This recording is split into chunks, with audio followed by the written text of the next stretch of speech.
Sejam muito bem-vindos e bem-vindas a mais uma edição do Quintas Intenções Podcast. Aqui, onde a gente te fala as verdadeiras intenções da política e te explica bem direitinho aquilo que os jornais acham que te contam e você finge que acredita. Eu sou Débora Pontes e tenho a alegria de estar aqui hoje com a Yara Hakim, analista política, diretora de eventos do IFL Rio de Janeiro e minha amiga e outras cositas mais que vocês vão descobrir durante o nosso bate-papo hoje. Yara, super obrigada por estar aqui comigo e por ter aceito o convite. Poxa, Débora, eu que agradeço a oportunidade de estar aqui, né, conversando sobre política, um tema que a gente quase não gosta. Quase. Né? Quase não gosta. E podendo também ajudar a formar mais gente. Porque, além de analista política, eu tenho ali uma formação como professora, né, professora de letras, licenciada, e é muito legal a gente poder compartilhar esse conhecimento com as pessoas. Né? Política a gente não faz só sendo eleito, a gente faz de várias outras formas. Nossa, Yara, essa tua fala inicial tem total match com algo que eu sempre digo aqui, né? Educação política. Falar sobre política, formar as pessoas. Na nossa vinheta de abertura, existe uma frase que é o conhecimento liberta. E eu acredito nisso. O conhecimento liberta verdadeiramente as pessoas para que elas tomem boas decisões, para que elas possam pensar e entender o que faz sentido para elas, o que não faz, e para que elas não sejam papagaios. Isso eu falo muito com o meu convidado especial que vem aqui, Eduardo, de vez em quando ele vem, vulgo meu marido. Aí a gente conversa e fala assim, não sejam papagaios, vamos pensar. Então, o conhecimento liberta. Então, super legal também que você tem essa formação de professora, de educadora e essa vontade, né, de expandir conhecimento sobre a liberdade para cada vez mais pessoas. E hoje, no nosso bate-papo, a gente tem vários objetivos, né? Hoje a gente vai sair um pouco do cenário matemático que a gente estava nos últimos capítulos aqui, nos últimos episódios, a gente já falou bastante sobre os resultados das eleições, especificamente aqui na cidade do Rio, sobre o resultado das eleições no Brasil, o que a gente pode esperar para 2026 a partir do resultado, né, que a gente teve nessas eleições. A gente já passou pelas eleições dos Estados Unidos, então, enfim, nos últimos episódios a gente fez um apanhado geral aí de tudo que tem acontecido mundo afora. E hoje o nosso objetivo é falar sobre política para além da política partidária, né? Como fazer política sem mandato? Para quem está em casa pensando assim, puxa vida, me candidatei, não me elegi, tipo eu. Me candidatei, não me elegi, ou trabalhei com alguém, fui assessor de uma campanha, e agora? O que eu vou fazer? Como é que se faz política sem ter mandato? Não, isso é muito legal. É importante, inclusive, a gente fazer política sem ter mandato. Por quê? Porque se a gente deixa a política só na mão de quem tem um mandato, de quem está eleito, eles também perdem o contato com a população. Porque se ninguém está interessado no que vai ser votado, o que faz com que um mandatário tenha interesse em se aprimorar, a entender quais são os impactos daquilo na sociedade? E aí eu falo muito sobre o trabalho de relações institucionais. É um trabalho profissional, é um trabalho que vem para pautar os políticos. Uhum. Ah, mas isso significa que a pessoa de relações institucionais, ela manda no que o político vai votar? Não, mas isso quer dizer que ela traz dados, que ela traz estudos, que ela mostra para um político como aquilo influencia na sociedade. Um político preocupado, de fato, com o que ele vai votar, ele se preocupa com isso. Ele, com certeza, vai querer participar e entender melhor o que aquilo ali impacta. Mas nem todo mundo se contenta só em saber o que é bom para a população. Então, a gente infelizmente, isso é uma verdade. Infelizmente. Mas tem também várias outras formas. A gente tem ali as pessoas que às vezes são confundidas, né, com o profissional de relações institucionais. Hoje, com uma palavra que tem sido muito batida como lobista, mas eu, como profissional dessa área, eu digo, o problema não é ser lobista. O problema é quem é bandido. Porque quem traz mala de dinheiro não está fazendo um trabalho profissional. Não, e você estava aqui conversando um pouco antes comigo e falando sobre a origem da palavra lobista. Acho bacana deixar todo mundo na mesma página, porque hoje em dia, quando a gente pensa em lobista, é bem verdade, já aparece na nossa mente a pessoa carregando a mala de dinheiro ou alguém fazendo algum tipo de negociação escusa dentro dos gabinetes. E não é nada disso, né? Você estava comentando aqui pouco antes comigo. A palavra lobista vem de quem fazia política no lobby. Então, assim, lá na Câmara dos Deputados, você tem ali o Salão Verde, que é uma área onde fica todo mundo e o plenário só entram os mandatários. No plenário só entram os mandatários. Do lado de fora, todo mundo tem acesso, em geral, a não ser que seja uma pauta muito pesada e que aí possa ter mais alguma sensível. discussão, alguma coisa assim, ou algum convidado especial, eles fecham essa área. Mas, no geral, é ali que fica a imprensa, é ali que ficam as pessoas que vão para conversar com os deputados, que vão para mostrar os seus pontos de vista. Claro que eles marcam reuniões no gabinete e tudo, mas muitas vezes o deputado está num corre-corre tão grande que onde você faz essa conversa com ele? É 5 minutos lobby. Ali antes dele entrar para o plenário. Então, é no lobby. E a palavra lobista vem muito disso, de você fazer aquela política no lobby.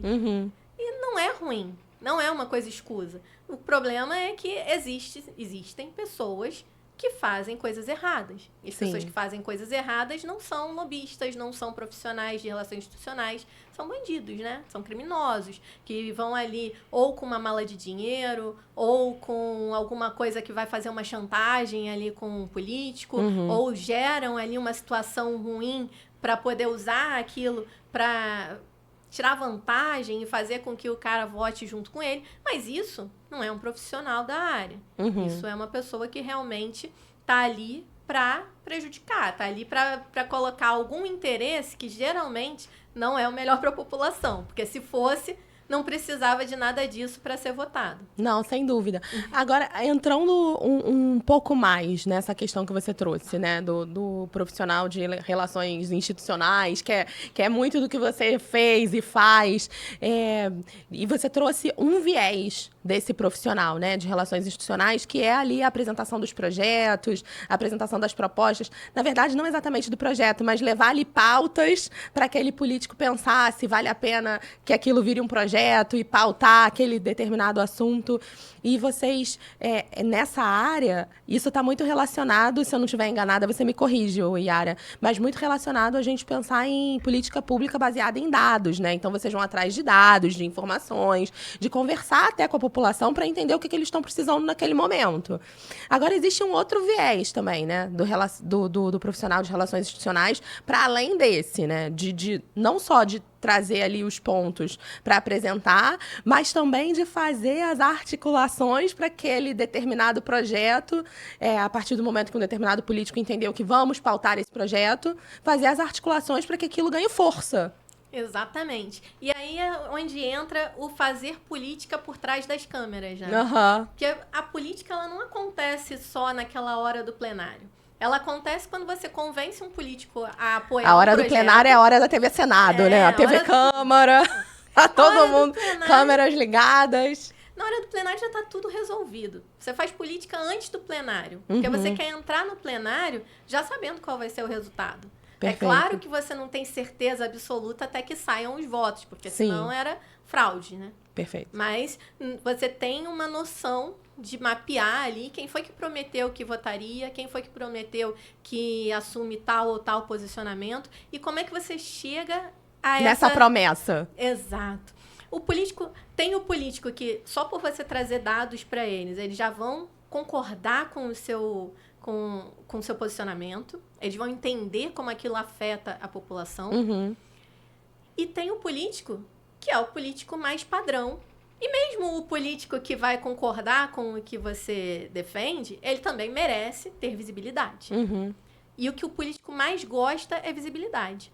Mais até do que dinheiro, ele tem aquela visão de que ele precisa se eleger, ele precisa agradar o público que o elegeu. Mesmo que ele não venha para uma reeleição, ele quer cumprir com aquelas coisas que ele prometeu. E como é que ele cumpre com essas coisas? Como é que ele representa as pessoas? Ele representa justamente quando você tem uma pauta que é num público que você entende como seu, é um público que você quer atingir. Tá. E você tá vendo ali. Então, assim, como o Helgov, né, que a gente chama, é o nome mais legal do que lobista atualmente, o Helgov funciona. Ele busca te mostrar quais são os impactos, como aquilo funciona e como tem gente que se interessa por aquela pauta. Por aquela pauta. E aí, essa é uma coisa que a gente fez muito. Eu trabalhei com o deputado federal Paulo Ganimi, e lá dentro a gente foi entendendo. A gente aprendeu muito a trocar roda com o carro andando. Mas uma vez que a gente entendeu como é que funcionava, como é que eu ia usar ali meu conhecimento de relações institucionais já aplicado em eventos, em outras áreas, para a política, foi um outro momento da vida, né? A gente entendeu que a gente conseguia convencer como aquele memezinho, pessoas. né? Né? Parece que a mente se abre. O que o político quer? O político quer voto. O político quer entender quantas pessoas se interessam por esse projeto. Se você começa a aproveitar todas essas pessoas que vêm para te mostrar uma determinada pauta, vê que tem muita gente defendendo. Quando eles estão sozinhos, o político vê só aquela associação defendendo um determinado projeto. Mas quando você começa a servir ali como um catalisador, a juntar as pessoas para que elas defendam aquela pauta, tudo muda. Você pega várias associações, associação comercial, associação da indústria, associação de várias áreas, e todas elas defendem a mesma coisa, o político olha para aquele papel que tem ali uma carta dizendo que 10 associações apoiam esse projeto. Como é que ele faz isso? Como é que ele faz a conta? Ele olha assim, ó, essa aqui representa 10 mil pessoas, essa aqui representa 300 pessoas, essa aqui representa... Faz a conta e diz assim, pô, 20 mil votos aqui. Legal, isso aqui é uma pauta importante lá para o meu estado. Isso aqui é uma pauta importante para o país. Isso aqui vai me ajudar também a construir um caminho para o que eu acredito. Então, você tem o político que ele já adota uma pauta, porque já era uma pauta dele, já é uma coisa que ele sabe que é importante. Perfeito. Mas ele também quer ter visibilidade sobre isso, então melhor ainda se ele tiver esse apoio. E tem o político que vai apoiar porque ele descobriu que tem um monte de gente que defende aquilo. E aí ele começa a querer ter essa visibilidade. Quando você encontra um político como o Ganimi, por exemplo, fazia, que ele adota a pauta, pega, bota debaixo do braço e vai lá defender, mesmo quando ela não é da autoria dele, nem da relatoria dele, mas ele entende que aquilo é muito importante para a política em geral, pô, você acha, é um achado. E aí, aqueles grupos, eles começam a te consultar também para fazer uma palestra, para estar num congresso, para estar num seminário. E quando os outros veem que aquela pessoa está tendo visibilidade por defender as pautas, aí eles querem participar também. Poxa, se o cara está tendo toda essa visibilidade porque defende esse tema, por que eu não vou ter também? Por que eu não vou estar junto? Surfar essa onda, né? Que é um tema que a gente usa. Exatamente. Um termo que a gente usa muito. E aí eles também adotam. Isso não é feito por vários políticos juntos que vão lá e defendem aquela pauta em geral. Claro que você ganha muita ajuda e muita visibilidade quando um político de fato adota. Sim.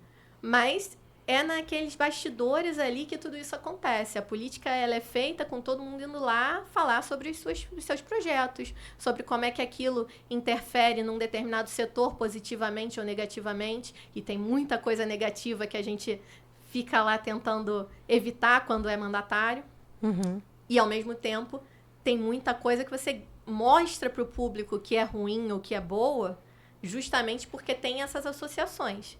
E também quando você consegue que a população em geral comece a defender aquele mesmo posicionamento. Aderir aquele posicionamento, Exato. né? Isso a gente viu uma onda dessa muito recente, né? Da população aderindo a um projeto de lei, e aí eu não vou entrar aqui na discussão de que se tá certo, se tá errado, porque aí a gente precisaria fazer um outro programa sobre isso, mas a gente é um exemplo prático dessa onda, né? Que você mencionou. A gente viveu agora com o projeto da mudança de escala de trabalho, né, recentemente. Então, da 6x1, do 4x3. Mais uma vez, sem entrar aqui se está certo, se está errado, porque a gente tem que fazer um podcast para falar sobre isso. Mas a gente viu na verdade, um projeto de lei. E aí, mais uma vez, me corrija se eu estiver enganada, mas a sensação que eu tenho aqui do lado de fora, né? Enquanto uma não profissional de relações institucionais, enquanto uma não HelGov, uma cidadã comum, eu vi um projeto de lei nascer sem muita adesão dos parlamentares em geral. Parece que foi uma proposta, um projeto ali que não pegou, uma proposta que não pegou. E aí houve uma mobilização da população, através das redes sociais, através de associações, através de institutos, vários organismos que pensam o trabalho, começaram a se manifestar também sobre isso, virou uma onda na internet. Quando virou uma onda na internet, a sensação que eu tenho é que os políticos que estavam meio em cima do muro, ou que não tinham visto ainda uma relevância ali em adentrar na pauta, pensaram, opa, tem milhões de pessoas falando sobre isso. Então, agora chegou a hora de eu dar a minha assinatura aqui para a gente seguir em frente. Então, talvez esse seja aí um exemplo sobre essa construção que você está mencionando. Que, em geral, a política hoje da esquerda, e aqui sem entrar em mérito partidário. Apesar de eu ter aqui o meu, sim, faz muito bem. Eles conseguem pautar para que se aborde aquele projeto da forma como a população gostaria de ouvir. E que seria um pouco do que a gente chama de populismo, né, Yara? Exato. Assim, ninguém discorda que, por exemplo, 6x1 é uma forma de trabalho que realmente é difícil, é complicada, exaustiva. A pessoa é exaustiva, mas o projeto em si, quando você lê, ele não fala da 6x1. Ele fala para trocar tudo por uma 4x3. Uhum. E aí isso gera toda uma consequência que não foi abordada nessa discussão. E que aí, depois de ter ido isso para a pauta, de terem conseguido as assinaturas e tudo, é que começa-se a discutir como é que são os impactos disso. Porque, na verdade, esse projeto, depois dessa grande onda popular, ele vai à discussão, né? Ele é uma ideia, por enquanto, né? É só um projeto que vai começar a ser discutido ali por várias visões. Exato. Apesar de eu discordar do projeto em si, até vou fazer depois um videozinho falando especificamente o que eu acredito sobre ele de fato ganhou o público. Porque ele fala em cima daquilo que o público queria ouvir. Eles conseguem colocar ali um tema que realmente todo mundo concorda. 6x1 não é a escala ideal. Sim. É claro que você... eu quero ganhar mais, eu quero trabalhar 6x1. Eu mesma já trabalhei muitas vezes 7x0. Uhum. E porque eu acredito no propósito daquilo que eu estou defendendo. Uhum.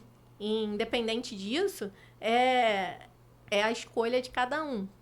Sim. E é o trabalho, claro, que cada um consegue ter, que cada um alcança, e que a gente tem que trabalhar muito para que o trabalho em geral seja diferente. A gente precisa realmente que o trabalho mude, mas para isso a gente precisa de muito mais flexibilidade, muito mais negociação entre as partes, muito mais um contato de igual para igual, que não é o que a PEC faz.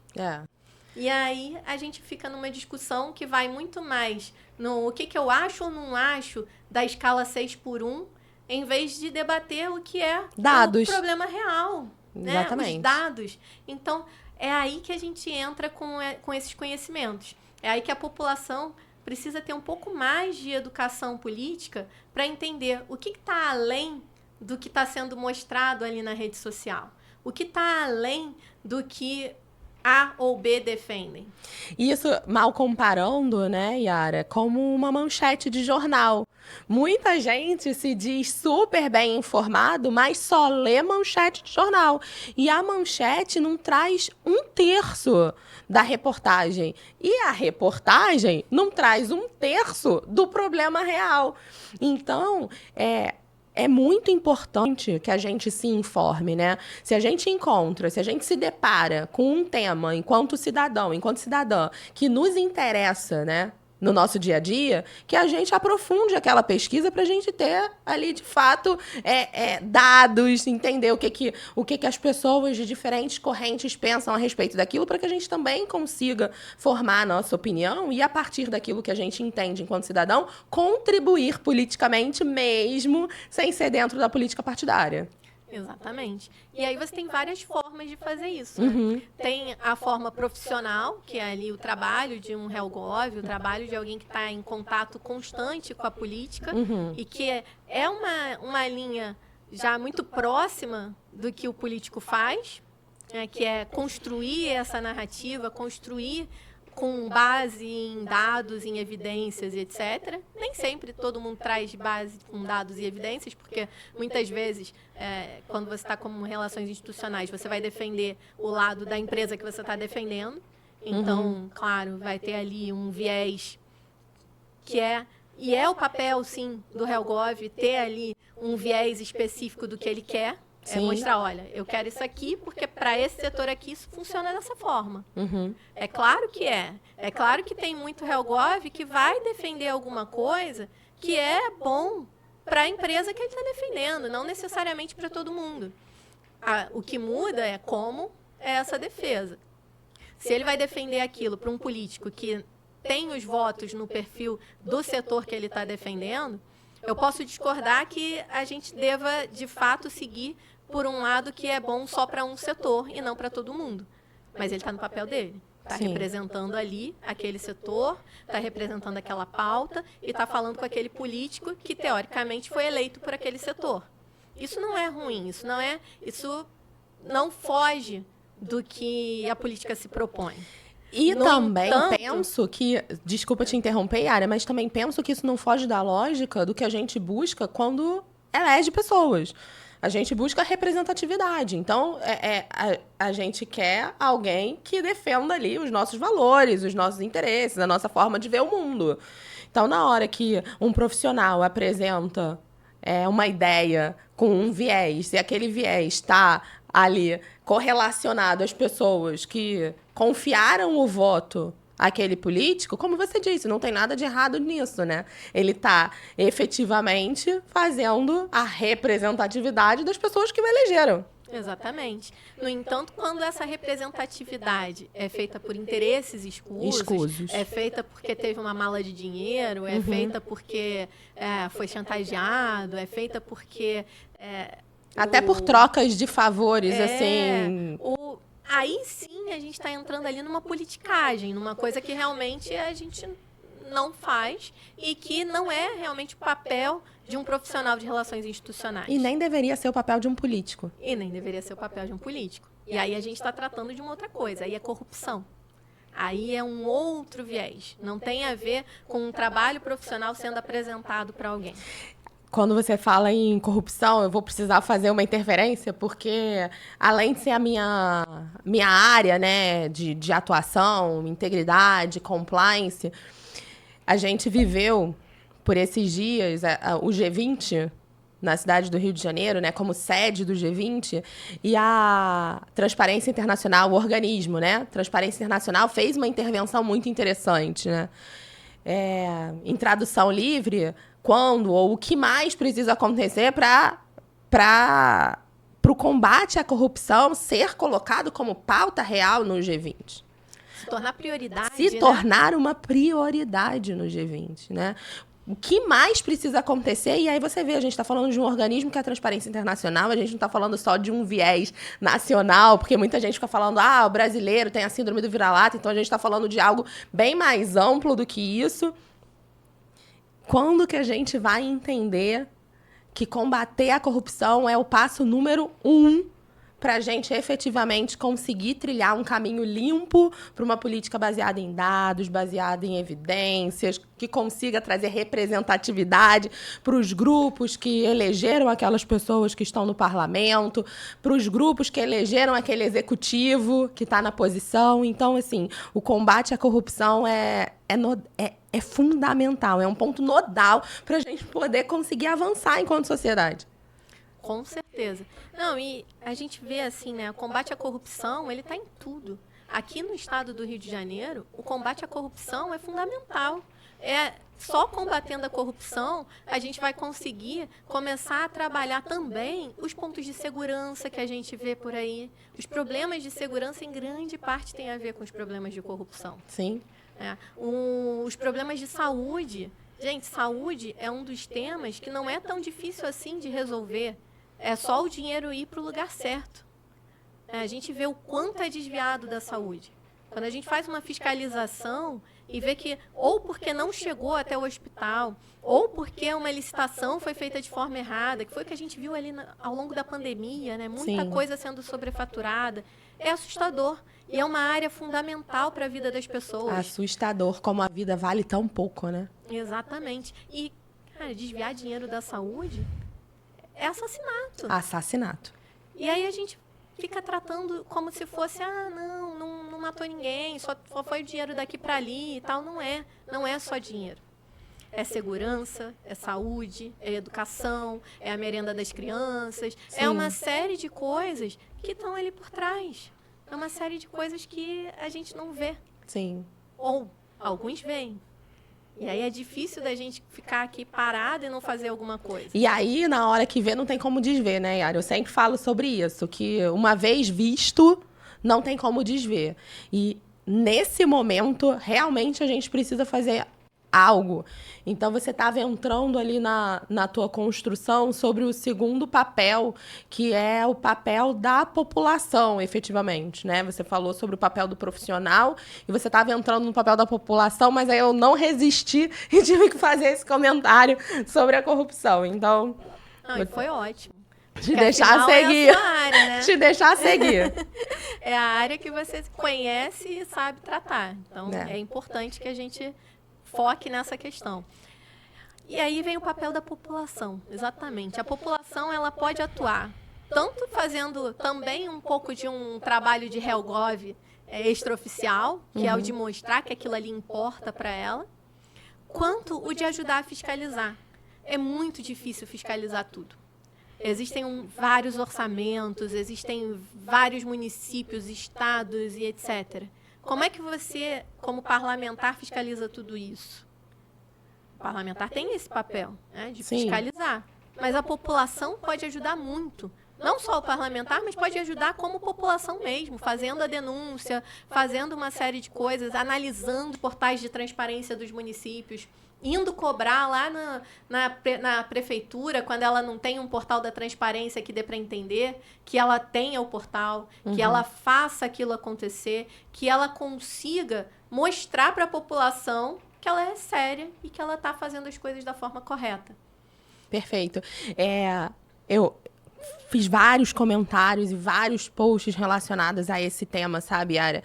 O quanto as pessoas muitas vezes se colocam numa posição passiva de que eu não tenho tempo, eu preciso acordar cedo para trabalhar, porque eu sou mãe, porque eu sou pai, porque eu tenho 3 filhos, 4 filhos, cachorro, papagaio, periquito, trabalho 15 horas por dia, trabalho na escala 6x1, 7x0, 15x55, não sei.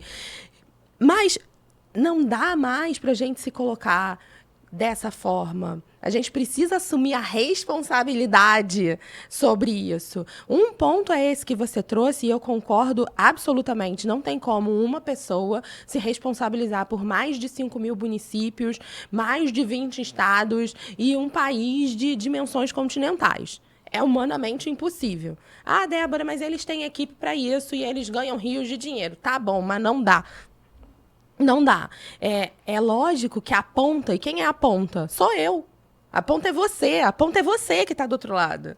Nós somos a ponta, nós somos os cidadãos. Então, a gente na ponta, a gente, óbvio, vai ver coisas que quem está no gabinete em Brasília, ou no gabinete estadual, ou que seja um gabinete municipal, não tem esse acesso. Então, é nossa responsabilidade quando a gente tem acesso a alguma informação, quando a gente vê alguma coisa, quando a gente toma conhecimento de um fato, ainda que você não tenha certeza, que seja uma possibilidade, que você tenha dúvida, comunica, leva para quem de direito fazer a investigação, suscita a dúvida, para que as pessoas possam trabalhar. A gente, às vezes, assume um papel muito de que já tem alguém fazendo alguma coisa.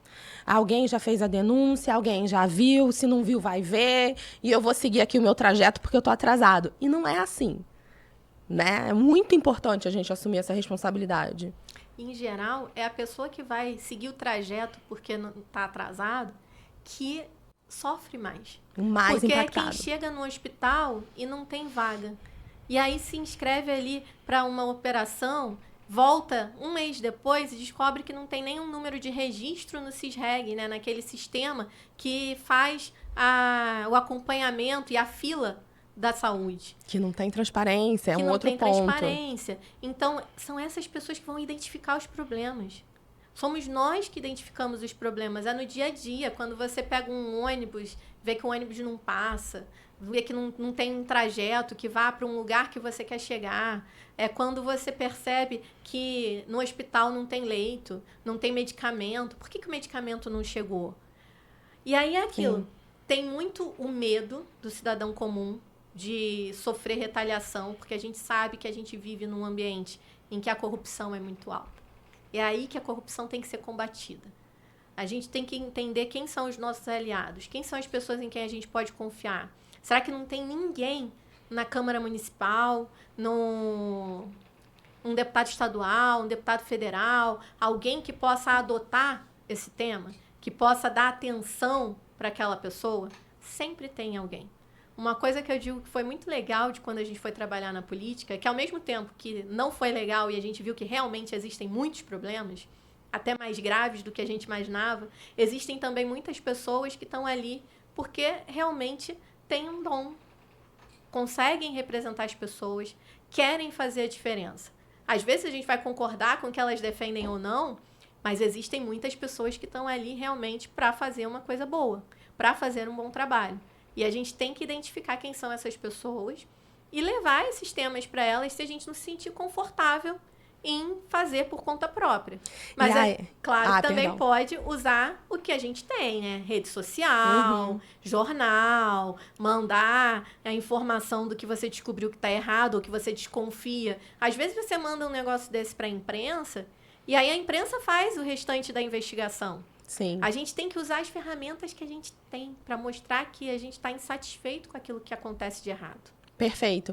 E nessa seara, né, que você comentou sobre identificar as pessoas nas quais a gente confia, mais uma vez entra a necessidade da gente sair do lugar de passividade e acompanhar, não só fazendo a fiscalização, e esse só não tem nada de pouco, né, é um trabalho extremamente necessário que se faça, mas para além de fiscalizar e apoiar na fiscalização, mas acompanhar os mandatários, né? Beleza. Se quem você votou agora, por exemplo, nas eleições municipais, não se elegeu, quem se elegeu? Quem você vai acompanhar? Exatamente. Eu já trouxe alguns exemplos sobre isso aqui, mas eu sempre trago meu marido para a roda, né? O Eduardo é impressionante, porque se ele vota em alguém e a pessoa não se elege, ele vai lá, procura no mesmo partido, identifica quem se elegeu e começa a procurar aquela pessoa, manda mensagem, quer saber por que votou assim? Por que não entendi? E ele fala e conversa. É tão impressionante que foi muito engraçado. Quando ele foi conhecer algumas pessoas, as pessoas já achavam que conheciam ele, porque ele falava tanto. E isso é necessário. Esse acompanhamento é necessário. Então, se quem você votou se elegeu, ótimo, acompanha. Não deixa sozinho, não é cheque em branco. Se quem você votou não se elegeu, tudo bem também, escolhe alguém para acompanhar. Fica perto. E a eleição é proporcional, né? Se você votou em alguém que não foi eleito, quem está lá do partido daquela pessoa tem que cumprir com, pelo menos, boa parte do que são os valores primordiais de quem não foi eleito e você votou. Acredito, assim, a gente acredita nisso. Deve ser assim. No mundo ideal é assim, alguns partidos são assim, mas outros nem todos. Mas sempre tem alguém que você pode olhar, que você pode ver. Faz um mapeamento de quem está eleito, consulta ali a lista de quem foi eleito no seu município. Às vezes, até alguém que foi eleito você nem sabe, mas já viu em algum lugar, já conhece o trabalho, não estava nem sabendo que estava candidato, porque muitas vezes acontece. E às vezes é uma pessoa que você vai poder, pelo menos, dialogar. Nem sempre você vai poder confiar, nem Sim. sempre você vai poder simplesmente delegar aquele problema, mas é sempre bom ter pessoas que você saiba o que defendem lá dentro. Porque quando você tiver um problema, você sabe a quem procurar. E isso é o papel da sociedade. E é aquilo, também não adianta você só votar em alguém. Você tem que se você acredita numa pessoa e você quer ver aquela pessoa eleita ali, você tem que votar e convencer outras pessoas a votarem também. Porque um voto só não muda nada. Um voto sozinho, claro que muda. Claro que votar numa pessoa certa, com análise tem gente boa, aí que ficou de fora por um voto. É importante. Todo voto é importante. Todo voto conta. Mas também é importante se engajar na política. Porque aquela pessoa que você conhece não vai conhecer 10 mil, 20 mil pessoas, 40 mil pessoas. Não vai diretamente. É um efeito de rede, né? É importante que quando você escolhe alguém que você confia de verdade, você vá lá e trabalhe para isso. É importante que todo mundo se engaje. E aí, nessa lógica, né, a gente já percorreu aqui algumas possibilidades, então, de fazer a política sem mandato. Uma delas é quando a pessoa é profissional na área, né, que é o seu caso, que é o analista político, é o relações institucionais ou relações governamentais. A gente tem a forma de fazer política sem mandato dentro da sociedade, então é a pessoa que vai lá, vai ajudar e contribuir com a fiscalização, ou vai mobilizar, vai puxar um abaixo-assinado, vai usar a rede social, vai usar a mídia tradicional, né, que é a televisão, o jornal impresso, ou ainda é a pessoa que vai ali acompanhar os mandatários, contribuir com esses mandatários e também observá-los, até para entender se ela vai votar nele de novo ou não. Exatamente. Isso é bem importante. Mas quando a gente fala nesse engajamento, quando a gente fala assim, vai lá, puxa a lista de quem se elegeu, ou então faz essa fiscalização, tem gente que não sabe como fazer. E tem gente que quer fazer. E aí entra um outro papel aqui da nossa conversa, que são esses institutos de educação política, né? A gente tem alguns, Brasil afora. Um deles você faz parte aqui no Rio de Janeiro, mas existem vários lugares onde as pessoas podem beber na fonte de informações, inclusive informações gratuitas, muitas vezes, e se informar, e se habilitar, e se colocar ali à disposição de apoio político mesmo, entendendo que política é política, politicagem é outra coisa. Exatamente. Não, aqui só mostrando um pouco aqui dos institutos e movimentos no Rio de Janeiro, né? A gente tem aqui o que a gente faz parte, né? Que é o Lola. O Lola. O Lola é um movimento de ativismo, então, que forma as pessoas, forma mulheres, principalmente. Mulheres. É um movimento de mulheres liberais e libertárias. E ele traz ali um conhecimento sobre empreendedorismo, sobre diversas áreas, não só sobre política. Eu sou diretora de eventos do IFL, que é o Instituto de Formação de Líderes. Isso. E aí aqui no Rio de Janeiro também. Aqui no Rio de Janeiro. E é muito interessante, porque é aquilo. A gente não trabalha a política, mas a gente trabalha a formação de líderes liberais. E como isso influencia? Influencia porque toda segunda-feira essas pessoas têm formações, né, aulas com palestrantes, encontros, que geram muito networking, mas também geram muito conhecimento.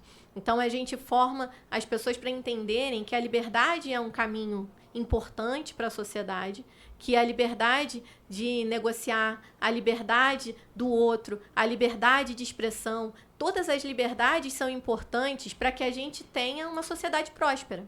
Que quando isso funciona... E todas as liberdades significa todas as liberdades. É só para frisar isso aqui muito bem, porque às vezes as pessoas falam, não, porque você está falando em liberdade de expressão, você está contra o meu direito, você vai falar que o que eu estou falando é mimimi. Não é sobre isso, liberdade é liberdade.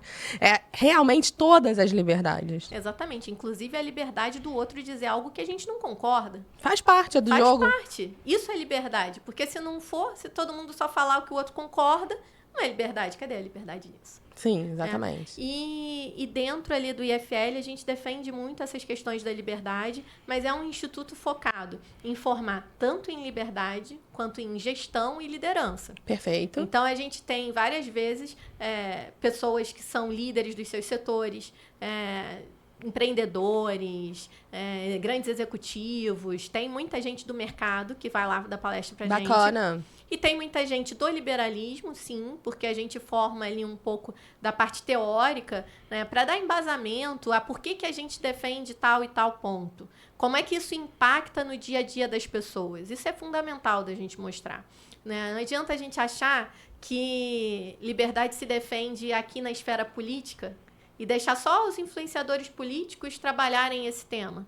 Porque isso não vai chegar para a população, isso não vai funcionar para que as pessoas queiram, de fato, uma sociedade mais próspera. Uma sociedade em que todo mundo ganha. As pessoas falam muito, não, mas é um explorar o outro. Não.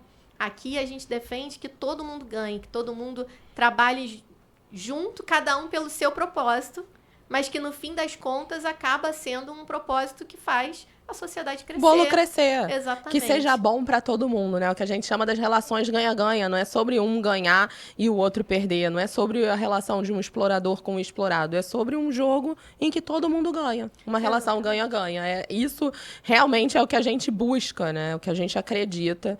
E, no fundo, eu acho que é o que todo mundo acredita. Todo mundo...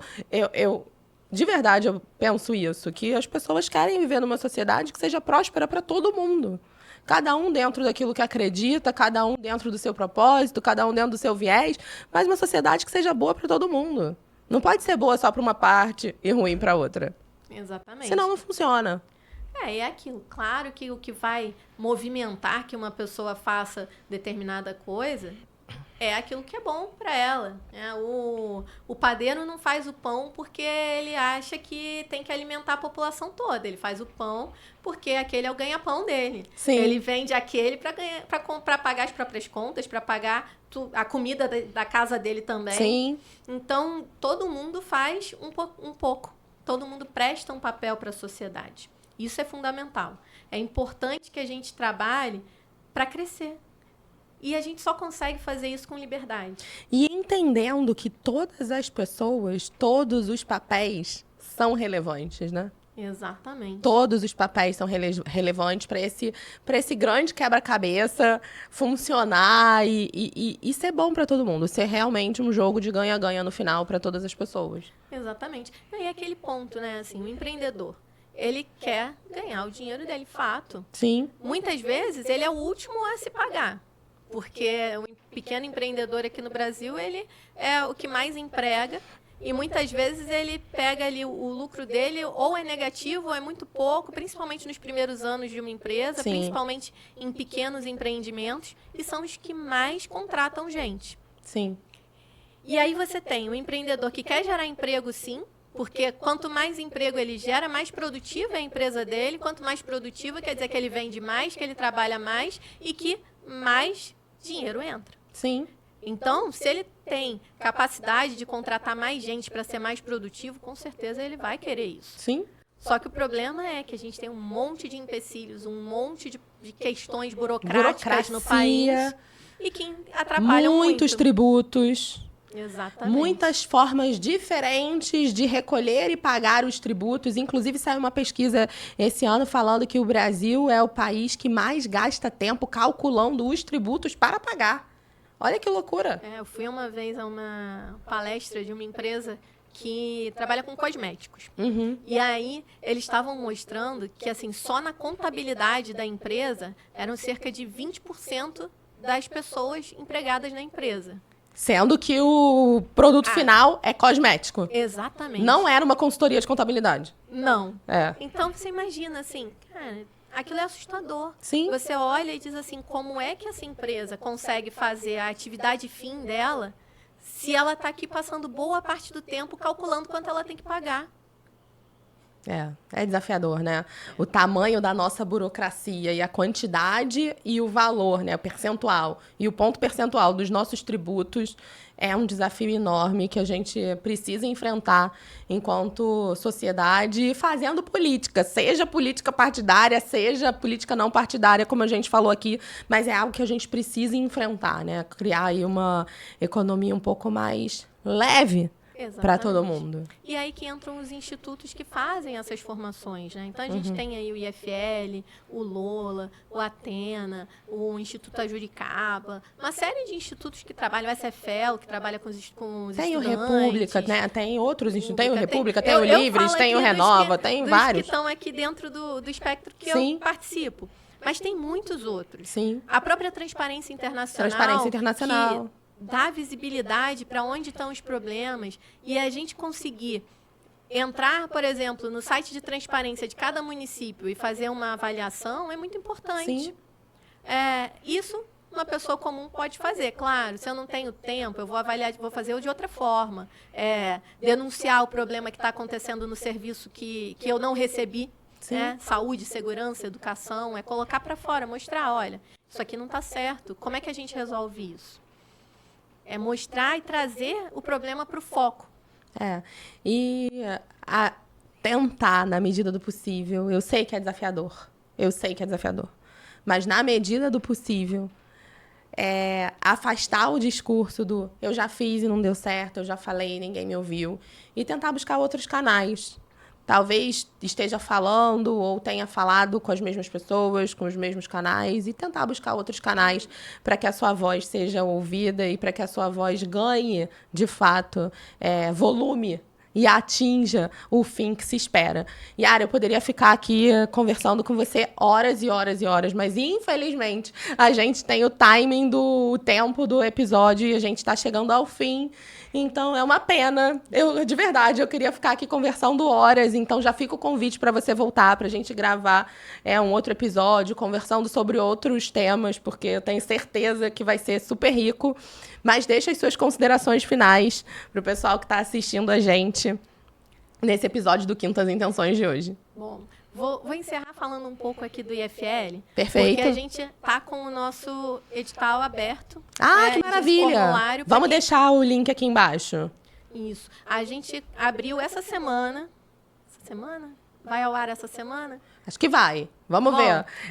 Abriu aí nos últimos dias, mas fica aberto até quando? Fica aberto até o dia 15 de janeiro. Ótimo. Inscrição para quem quer se associar ao IFL. Tá. Como funciona essa associação? A gente tem esses encontros semanais, toda segunda-feira, e a gente tem em paralelo a formação, o ciclo de formação, que inclui uma série de tarefas, coisas para cada um ir preenchendo e lendo, aprendendo cada vez mais. E tem debate, que ajuda, inclusive, as pessoas a se formarem na parte de oratória, de comunicação, se tornarem, de fato, líderes prontos para o mercado. E prontos também para influenciar o máximo de pessoas. Eu vim candidata em 2022 e desde então, quando eu me tornei diretora da IFL, as pessoas perguntam assim, mas então é uma coisa política? Não é exatamente uma coisa política. Claro que tem um viés político. É feito justamente para mostrar para as pessoas que a política interfere, sim, na vida do cidadão comum. E é um projeto feito justamente para a gente ajudar os empreendedores a crescerem, quem tem um dom de liderança, mas sim formados dentro ali de uma ótica liberal. Então, de uma ótica de defesa das liberdades em geral, e que vão ter, em paralelo, também networking, também conhecimento de liderança, de gestão, de ferramentas, de coisas que você pode usar no seu dia a dia. Vai ter ali a experiência de uma série de pessoas que já deram certo. Inclusive onde elas erraram, porque quando elas vão para as nossas reuniões, a gente tem uma cláusula de confidencialidade. Então, é o seguinte, quem vai assistir não pode sair dali contando para todo mundo o que o palestrante falou. Porque muitas vezes ele se abre com a gente, ele vai dizer, olha, eu errei 100 vezes antes de dar certo e consegui fazer isso aqui. Então, se você está nesse caminho, não se desespere, não desanime. Então, tudo isso faz parte dessa formação. Sim. E a gente gosta muito desse trabalho, porque não adianta a gente achar que é só a política dar certo que as coisas vão dar certo. A corrupção mesmo, ela não acontece só de um lado. Não. Tem que ter alguém querendo corromper para o cara ser corrompido. Sem dúvida. Então, você precisa trabalhar para que as pessoas entendam que a liberdade é importante, inclusive a liberdade do parlamentar dizer não concordo com o ponto que você está defendendo para o seu setor. corporativista, é só seu e outros não vão dar certo. Em outros pontos eles vão concordar, em outros pontos vai dar certo, em outros pontos vão ser bons para todo mundo. E é aí que a gente trabalha, formando pessoas que vão estar prontas para qualquer desafio. Perfeito. Então, fica o convite para vocês conhecerem o EFL Rio de Janeiro. Fica o convite para vocês se inscreverem até dia 15 de janeiro de 2025 na formação. A gente vai deixar o link aqui embaixo. Se alguém tiver alguma dúvida, já pode falar direto com a Yara. O arroba dela vai estar aqui embaixo também. E aí vocês podem trocar ideias e conversar. E quem sabe a gente não se encontra na próxima turma de formação do IFL. Fica a dica. Yara. Você está convidada, inclusive, a se inscrever também. Yara, super obrigada mais uma vez por você estar aqui com a gente, por ter participado desse episódio. Tenho certeza que foi fundamental a gente discutir esses 3 pontos de participação política, não necessariamente política partidária. E para você que assistiu a gente, até semana que vem. Tchau, tchau.